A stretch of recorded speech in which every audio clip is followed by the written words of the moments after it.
Hello and welcome to Natna News Stream, your trusted companion for breaking news, in-depth analysis, and the stories shaping our world.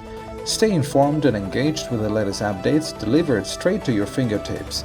Don't forget to like, share, and subscribe to stay connected and never miss a moment. Natna News Stream, where news meets clarity. These are today's headlines.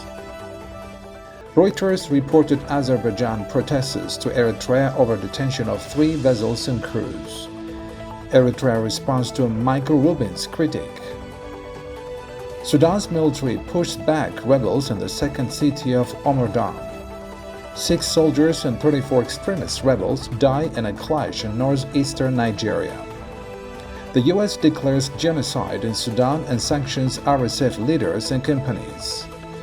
Trump appeals to the Supreme Court to block sentencing in the hush money case. Torrential rains and floods devastate Saudi Arabia.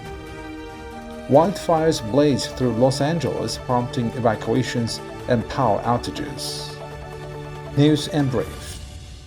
According to Reuters, Azerbaijan has officially lodged a protest with Eritrea over the detention of 3 Azerbaijan-flagged vessels and their crews.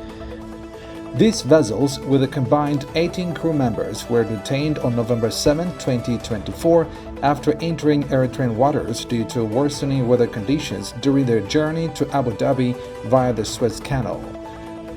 The detained vessels are operated by the Azerbaijani branch of Caspian Marine Services (BV).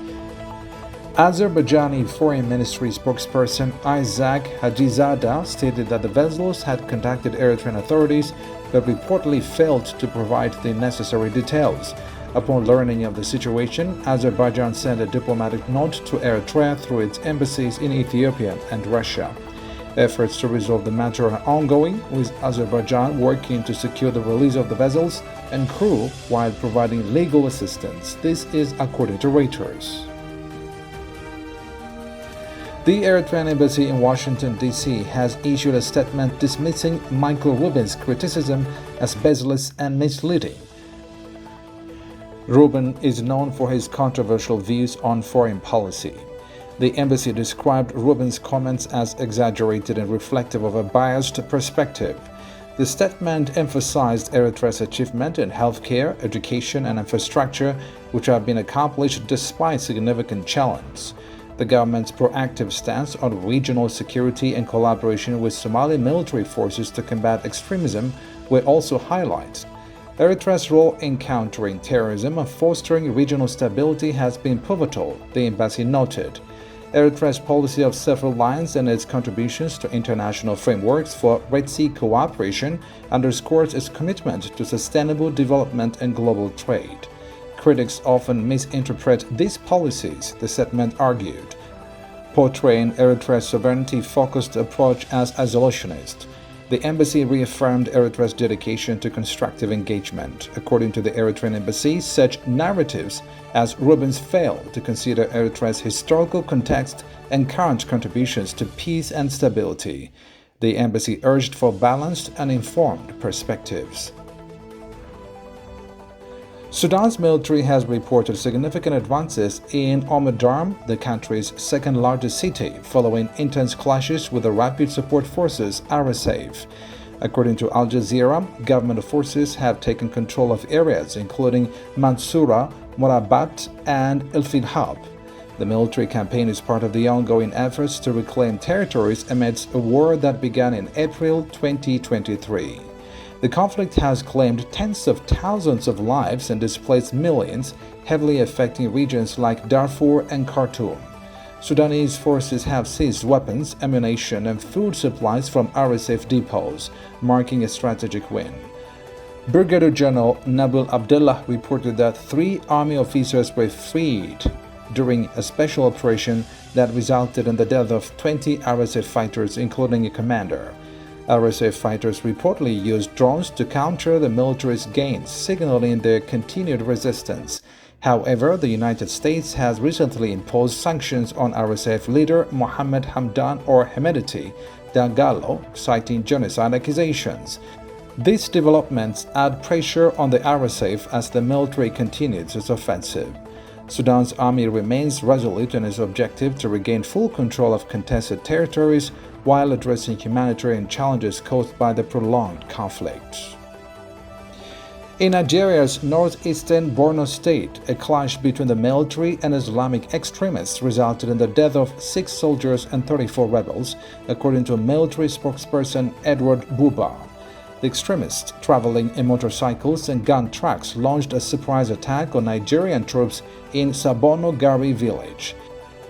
The attack was part of the retaliation efforts following recent military operations that killed a key commander of the insurgent group. Despite the military's claim of degrading extremist capabilities, ambushes and bombings remain frequent in the region. Borno has been at the center of the Boko Haram insurgency since 2009, with violence spilling into neighboring countries. The Nigerian military's efforts to combat extremism continue amid the insurgency's devastating impact on civilians, with thousands displaced and livelihoods destroyed. The Biden administration has accused Sudan's Rapid Support Forces and their proxies of committing genocide in the ongoing civil war with Sudan's military.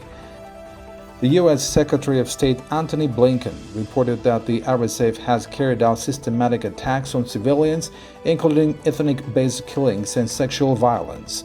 These atrocities have escalated a severe humanitarian crisis, which began with the conflict in April 2023.